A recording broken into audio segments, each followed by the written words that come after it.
साथियों, जय श्री कृष्णा, राधे राधे, ओम नमः शिवाय, हर हर महादेव। आप लोग स्वस्थ होंगे, आनंद होंगे, ऐसी मुझे पूर्ण उम्मीद है। और भगवान भोलेनाथ से भी यही प्रार्थना है कि मेरे प्रिय मिथुन राशि के जातक स्वस्थ रहें और मस्त रहें। साथियों, आज मैं फिर उपस्थित हूँ आपके सामने जून माह के भविष्यफल के साथ। तो आचार्य डॉक्टर कृपाल जी चैनल में सभी श्रोता बंधुओं का बहुत बहुत स्वागत है। मैं एस्ट्रोलॉजर आचार्य डॉक्टर कृपाल जी मानव आपके सामने उपस्थित हूँ एक बहुत इम्पोर्टेंट नए वीडियो के साथ।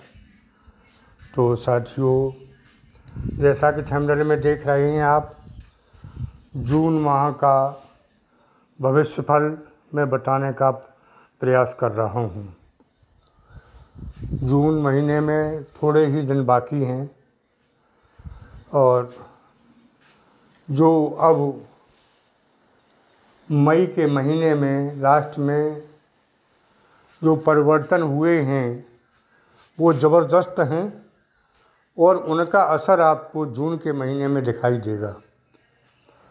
साथियों, गुरु का परिवर्तन मामूली परिवर्तन नहीं है, राहु केतु का परिवर्तन मामूली परिवर्तन नहीं है। ये बहुत बड़े बड़े परिवर्तन मई के महीने में ग्रहों के हो चुके हैं, लेकिन अब तक आपको उनका फल नहीं मिला, असर नहीं मिला। ग्रहों के परिवर्तन का निश्चित ही असर मिलता है, इसमें कोई दो राय वाली बात नहीं है, क्योंकि ग्रहों का परिवर्तन से ही जिंदगी का परिवर्तन होता है। नवग्रहों पर पूरी ज्योतिष डिपेंड है और 9 ग्रहों के आधार पर ही सुख दुख अमन चैन सब शरीर पर आते जाते रहते हैं। साथियों, ये कहने की आवश्यकता नहीं है कि आपने बहुत कष्ट झेले, बड़ी परेशानियां उठाईं, कारण ग्रहों का परिवर्तन रहा। कुछ ग्रह की दशा ऐसी रही जिससे अब तक कष्ट ही कष्ट रहे। उनमें शनि प्रमुख रहे, लेकिन शनि को तो सब कोई जानता है, राहु केतु का भी अहम भूमिका रही। अब मैंने पिछले वीडियो में भी बताया कि गुरु का परिवर्तन आपके जीवन में विशेष परिवर्तन है, क्योंकि जब गुरु की कृपा होती है तो भगवत कृपा अपने आप हो जाती है, भगवान अपने आप प्रसन्न हो जाते हैं, क्योंकि गुरु सद्मार्ग पर ले जाते हैं, सही रास्ता दिखाते हैं, परमात्मा से मिलाप करवाते हैं। तो अब आपके ऊपर गुरु विशेष रूप से प्रसन्न हैं और आपको परमात्मा से जोड़ने का पूरा प्रयास कर रहे हैं। जब परमात्मा से आपका मिलाप हो जाएगा तो कौन क्या बिगाड़ सकता है, ये आप जानते ही हैं। उसके बाद क्रूर ग्रह होते हैं राहु और केतु, ये छाया ग्रह हैं। ये आप जानते हैं कि समुद्र मंथन में जो अमृत निकला था, इन्होंने ज़बरदस्ती पीने का प्रयास किया था, तो भगवान ने इनका सिर धड़ से अलग कर दिया था। लेकिन चूँकि अमृत पान करके ये अमर हो चुके थे, तो एक राहु बन गए और एक केतु बन गए। इनको ग्रहों का दर्जा दिया गया और नवग्रहों में राहु केतु को शामिल कर दिया गया। साथियों, ये छाया ग्रह हैं, लेकिन ये जिस पर कृपा इनकी हो जाती है वो आबाद हो जाता है, और जिन पर इनकी कृपा नहीं रहती है उसे बर्बाद करने में ये कसर नहीं छोड़ते हैं। तो साथियों, अब तक राहु केतु की भी दशा आपकी राशि पर खराब ही रही थी, तो सब खराब ही खराब हुआ था, इसमें कोई संशय वाली बात नहीं है। अब चूँकि मई के महीने में ही ये राहु केतु और गुरु का परिवर्तन हो चुका है। 18 मई को राहु का केतु का परिवर्तन है और 14 मई को गुरु का परिवर्तन हो चुका है। तो ये सब मिलकर जून में रिजल्ट मिलेगा आपको, क्योंकि एकदम कोई ग्रह चेंज होने के बाद तुरंत फल नहीं देने लगता है। अब जून का महीना आपके जीवन में कैसा जाने वाला है, चर्चा इस बात की है। तो ये 3 मुख्य ग्रह जो चेंज हुए हैं 14 तारीख को और 18 मई को, इनका असर आपके जीवन में मई के महीने में दिखाई क्या देगा, चर्चा इस बात की है। साथियों, सबसे बड़ी बात तो ये है कि आपकी बुद्धि का विनाश किए हुए थे वो गुरु और राहु केतु ही थे, जो बुद्धि से आपको कामयाब नहीं होने देते थे।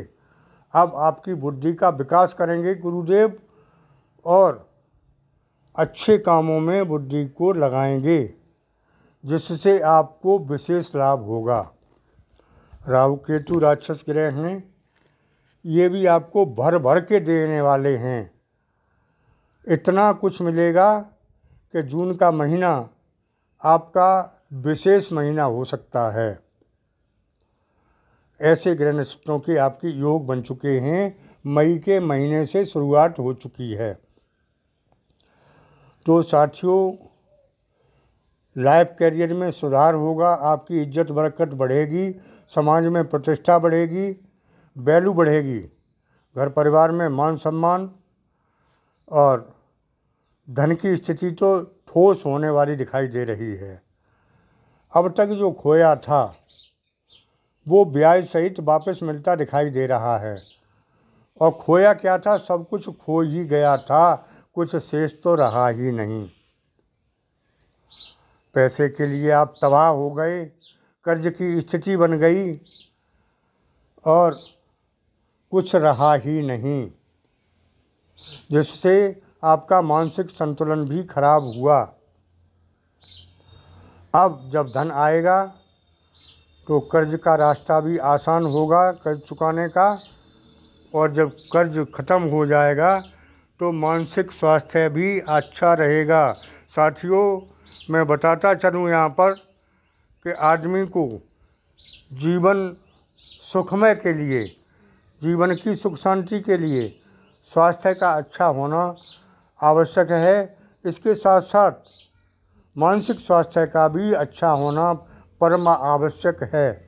अगर स्वास्थ्य से सही हैं आप और मानसिक बीमारी है तो आप स्वस्थ नहीं माने जाएंगे। अब समय वो आ रहा है जून के महीने में कि आप बॉडीली एंड माइंडली फिट रहेंगे, यानी शरीर से और दिमाग से दोनों से स्वस्थ होंगे। तो क्यों नहीं जीवन का आनंद लेंगे। जीवन का असली आनंद आने वाला है, मज़ा आ जाएगा जीवन जीने का। धन की कमी नहीं रहेगी,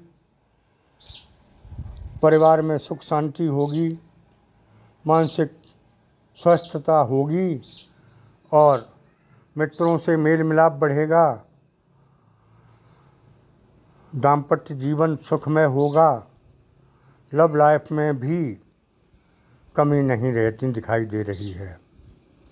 लव लाइफ में भी अच्छे सफलता के योग हैं। साथियों, कहीं घूमने फिरने का मौका मिल सकता है, घर में कोई मांगलिक कार्यक्रम हो सकते हैं या आप किसी मांगलिक कार्यक्रम में शामिल हो सकते हैं। साथियों, जो लोग सिंगल हैं उनके शादी के बहुत अच्छे योग बनते दिखाई दे रहे हैं। लव लाइफ में अब तक एक दूसरे की भावनाओं की कदर नहीं की और जून के महीने में ये बहुत अच्छा होता दिखाई दे रहा है। लव लाइफ अरेंज मैरिज में भी चेंज हो सकती है। साथियों, कुल मिला के देखा जाए तो ये जून का महीना आपके जीवन का खास महीना हो सकता है, विशेष महीना हो सकता है। यहाँ से आपके अच्छे जीवन की शुरुआत होने वाली है। आप लोग अक्सर पूछा करते थे कि आचार्य जी अच्छे दिन कब आएंगे, तो आप समझ लें जून के महीने से अच्छे दिन नहीं, विशेष अच्छे दिन आने वाले हैं। सब कुछ बदल जाएगा, परिवर्तन होगा और सब कुछ अच्छा ही अच्छा होने वाला है। कोई अभिन्न मित्र जो अब तक आपसे रुष्ट भी था और मिला भी नहीं था, तो पुराने मित्रों से मेल जोल होगा और उससे आपको लाभ भी हो सकता है। साथियों, कुल मिला के देखा जाए तो परिवर्तन का योग शुरू हो चुका है। हालांकि मई के महीने से ही परिवर्तन हो चुका है, लेकिन दिखाई नहीं दे रहा, क्योंकि ग्रह परिवर्तन होते ही एकदम कुछ नहीं दे देते। छप्पर फाड़ के देने वाली बात तो मैं गलत मानता हूँ। हाँ, अब ये ग्रह जो परिवर्तित हुए हैं, देवगुरु बृहस्पति और छाया ग्रह राहु केतु, ये मई के महीने में जो चेंज हुए हैं, उनका फल आपको जून में मिलता दिखाई देगा। साथियों, अब आप निश्चिंत हो जाइए, कर्म पथ पर डट जाइए, क्योंकि मेहनत तो आपको करनी होगी। मैं हर वीडियो में 3 बातें बताता हूँ। सबसे पहले बताता हूँ कि पॉजिटिव रहें आप, नेगेटिविटी कतई आने नहीं दें पास में, चाहे कितनी भी परेशानियाँ आएँ। दूसरी बात बताता हूँ कि कर्म करते रहें, फल कर्म का ही मिलना है। और तीसरी बहुत इम्पोर्टेंट बात है कि परमात्मा का भजन ध्यान करते रहें। परमात्मा एक ऐसी शक्ति है जो बुरे दिन को भी अच्छा कर देंगे, तो परमात्मा के नज़दीक रहें, किसी अपने इष्ट का भजन पूजन करते रहें। हालांकि मैंने देवों के देव महादेव का महामंत्र आपको हर वीडियो में बताया है। ओम नमः शिवाय बहुत सरल मंत्र है, और इनकी प्राण प्रतिष्ठा की हुई सिद्ध फोटो से आप भजन करें, पूजा करें, तो आपको कई गुना ज़्यादा लाभ होगा। साथियों, व्हाट्सएप के माध्यम से अपने इष्ट की या भगवान भोलेनाथ की प्राण प्रतिष्ठा की हुई सिद्ध फोटो मंगा सकते हैं कुछ शुल्क जमा करके। कुंडली का विश्लेषण कराने के लिए या किन्हीं विशेष प्रश्नों का उत्तर पाने के लिए व्हाट्सएप के माध्यम से निश्चित फीस जमा करके संपर्क कर सकते हैं। कृपया फ़ोन न करें, उत्तर मिलना मुश्किल होगा। व्हाट्सएप से संपर्क करेंगे तो आपको उत्तर मिलेगा। साथियों, आज के वीडियो में इतना ही। आगे फिर मिलते हैं नए वीडियो के साथ। मेरी बात अच्छी लगी हो तो जिन लोगों ने चैनल को सब्सक्राइब नहीं किया है कर दें, और कमेंट बॉक्स में महामंत्र ओम नमः शिवाय लिखें। इससे आपको लिखने का भी फल मिलेगा, जो पढ़ेगा उसको पढ़ने का फल मिलेगा। मैं बता रहा हूँ, मुझे बताने का फल मिलेगा। साथियों, फिर मिलते हैं अगले वीडियो में, तब तक के लिए धन्यवाद।